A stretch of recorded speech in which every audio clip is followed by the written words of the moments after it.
way for that match to end, but he was down 4 points, so he had to do something. Yeah.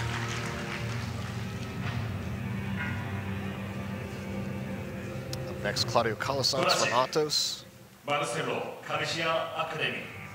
Training in Brazil. I believe this might be the first time Calasans has fought McGee in maybe over a year. I don't remember seeing him fight McGee anytime recent. Oh wow, has it been that long?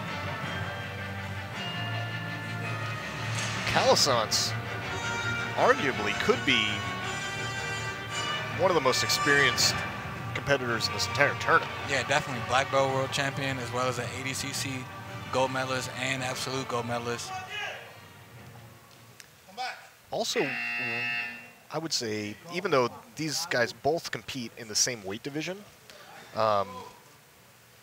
maybe he looks, at least visually, a bit smaller than Tinoco to me.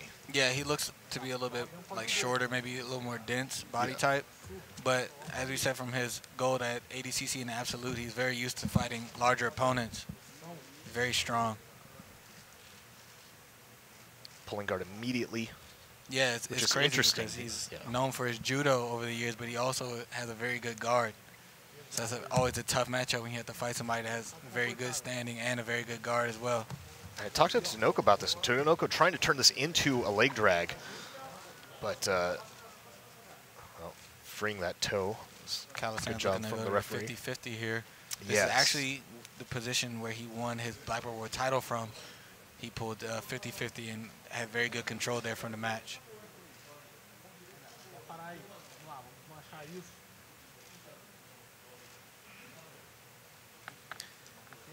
I talked to Tinoco about this matchup, and he said that he never fought Calasans before, even though they're in the same division.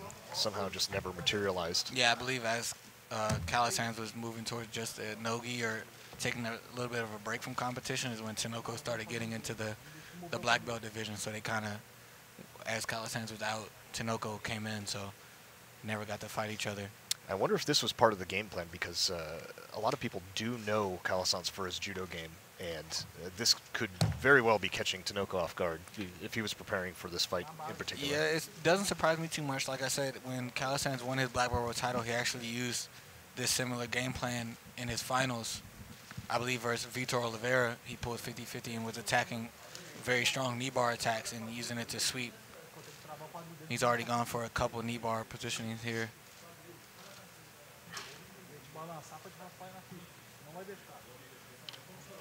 Tinoco so far hasn't gotten a strong 50-50 exit going yet, or any type of attack going.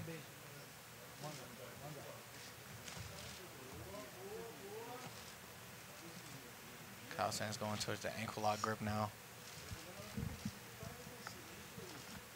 Tinoco has a lapel grip under the leg. I believe he's using in case he gets put into like a knee bar scenario. He has a little bit of a wedge there. The rule set that we're using is the IBJJF rule set. So, in case you're curious, pretty much most things default to that other than the time limit.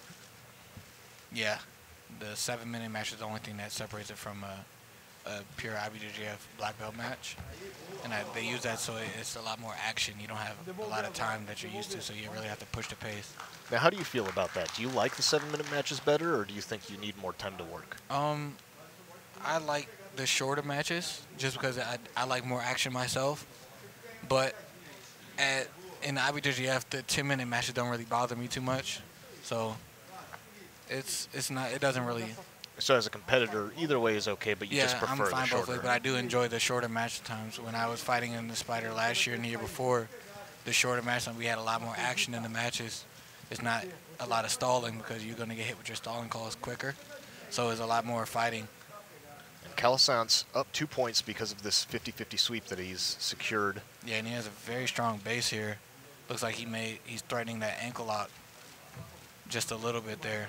Maybe allowing that left leg to be opened enough to let Tinoco's own leg slip through just enough to grab it for the ankle lock. Yeah, Tinoco getting a little bit inverted here towards the back of the 50-50. Maybe looking for a knee bar himself. Now with this grip, though, on the far leg of C.Calasans. This is a bit stronger of a position. Yeah, but Calasans has a very strong sleeve grip, and that's going to stop most sweeps from this position. He's going to have to get his sleeve back before he can try to come up here. Oh, and now working into a knee bar. Yeah, that knee bar is pretty strong. Oh, man. Giving up the sweep. And this is on. This is very tight. Looks like the knee is bent. Yeah, Calasans seems comfortable here, like he's not really too worried. He may even try to turn his knee down towards the mat and start coming up towards the back.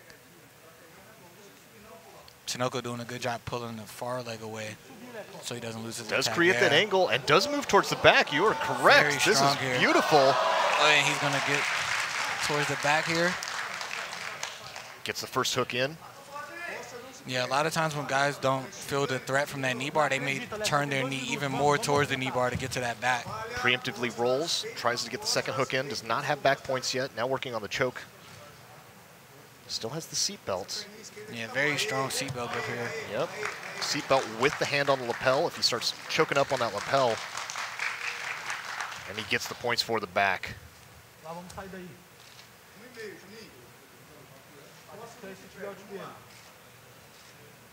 M.Tinoco's got a lot of work to do here. A minute and a half left to go. He's forcing his arm behind his back. May try to crank that up to like a shoulder lock a little bit. Or just force it into Old Faithful, grabbing that cross lapel. Yeah, Calasans is known for having very strong grip, so if he gets that collar, it may be the end of the match here. Now, if you're M.Tinoco, what are you looking to do?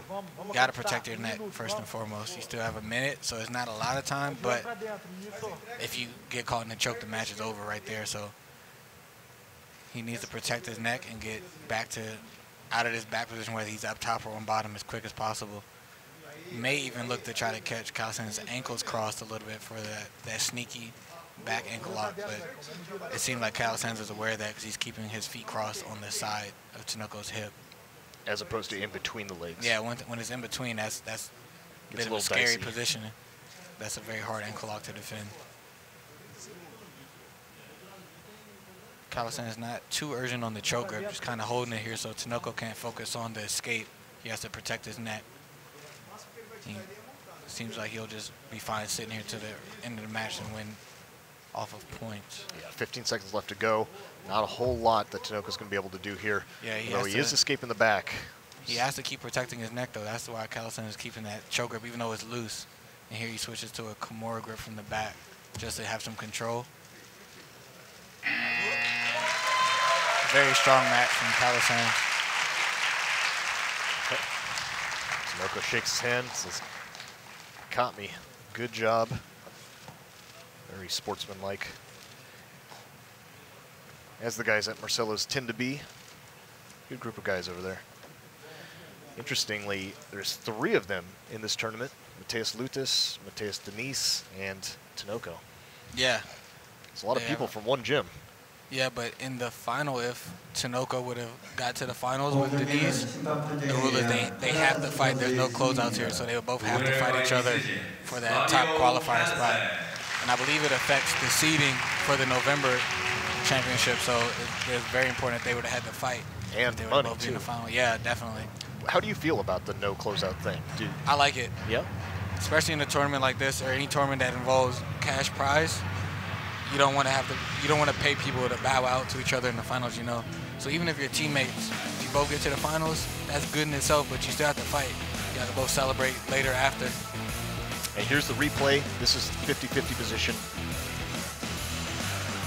Looked like this is where Calasans was in the tight knee bar, but ended up turning it into a back take. As you can see, he can never quite get that angle on the knee, so Calasans was comfortable the whole time. Ended up turning into a guard pass back take. M.Tinoco turning his back to avoid the guard pass.